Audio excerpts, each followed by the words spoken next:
இன்று நம்முடைய எதிர்க்கட்சி தலைவராக இருக்கக்கூடிய அண்ணன் எடப்பாடி பழனிசாமி அவர்களை ஆட்சியில் அமர வைக்க வேண்டிய பொறுப்பு தேசிய ஜனநாயக கூட்டணியினுடைய ஒரு தொண்டனுக்கும் இருக்கு. திராவிட முன்னேற்ற கழகத்தினுடைய ஆட்சியை அகற்றிவிட்டு தேசிய ஜனநாயக கூட்டணியினுடைய ஆட்சி நம்முடைய கட்சிக்காக உழைக்க வேண்டிய பொறுப்பு இந்த அரங்கத்தில் இருக்கக்கூடிய உங்க ஒருத்தருக்கு. அன்பு சொந்தங்களே, அதை வெற்றிகரமாக நாம் செய்து முடித்து காட்ட வேண்டும். எதற்காக 2026 சட்டமன்ற தேர்தலில் தமிழகத்தில் திராவிட முன்னேற்ற கழகத்தினுடைய ஆட்சி அளிக்கப்பட்டு அவர்களை வீட்டுக்கு அனுப்ப வேண்டும் என்று சொல்வதிலே முதல் பங்கு உங்களுக்கு இருக்கு.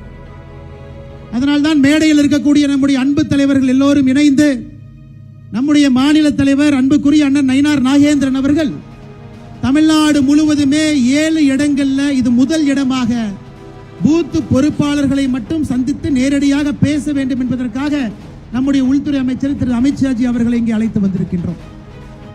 அன்பு சொந்தங்களே, இன்னைக்கு நம்முடைய பொறுப்பு. கடந்த 4 ஆண்டுகளாக பாரத பிரதமர் நரேந்திர மோடி ஐயா அவர்கள் தொடர்ச்சியா 12 ஆண்டுகளா நமக்கு உழைக்கிறாங்க. 2021 தொடர்ச்சியா உழைத்துக் கொண்டிருக்கின்றார்கள்.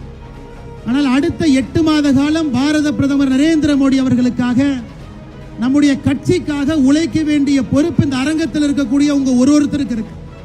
இந்த அரங்கத்தில் இருக்கக்கூடிய ஒரு பூத்து தலைவருக்கும் பூத்தில் இருக்கக்கூடிய பொறுப்பாளர்களுக்கும் அடுத்த 8 மாத காலம் கடுமையாக உழைத்து திராவிட முன்னேற்ற கழகத்தினுடைய ஆட்சியை அகற்றிவிட்டு தேசிய ஜனநாயக கூட்டணியுடைய ஆட்சி இன்று நம்முடைய எதிர்க்கட்சி தலைவராக இருக்கக்கூடிய அண்ணன் எடப்பாடி பழனிசாமி அவர்களை ஆட்சியில் அமர வைக்க வேண்டிய பொறுப்பு தேசிய ஜனநாயக கூட்டணியினுடைய ஒரு தொண்டனுக்கும் இருக்கு.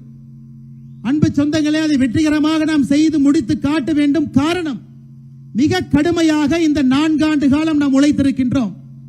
பாரதிய ஜனதா கட்சியினுடைய ஒரு தொண்டனுமே திராவிட முன்னேற்ற கழகம் ஆட்சி வந்த பிறகு மக்களுக்கு பாதுகாப்பு அரணாக பாரதிய ஜனதா கட்சி நின்றிருக்கிறது. எத்தனையோ நபர்கள் கைது செய்யப்பட்டு சிறைக்கு சென்றிருக்கின்றோம். மக்களுக்காக போராட்டத்தை நடத்தி இருக்கின்றோம். எத்தனையோ பேர் 14 நாட்கள் 30 நாட்கள் ஜெயிலில் இருந்திருக்கிறீங்க. இந்த 8 மாத காலம் நம்முடைய உழைப்புக்கு ஊதியமாக கடுமையாக நீங்கள் உழைத்து தேசிய ஜனநாயக கூட்டணியை ஆட்சியில் அமர வைக்க வேண்டிய பொறுப்பு நம் எல்லோருக்கும் இருக்கிறது. அதனால் உத்வேகத்தோடு இந்த பொறுப்பை எடுத்துக்கொண்டு நீங்கள் இல்லத்திற்கு செல்ல வேண்டும் என்பதற்காக இந்த மாநாடு நடத்தப்பட்டுக் கொண்டிருக்கிறது.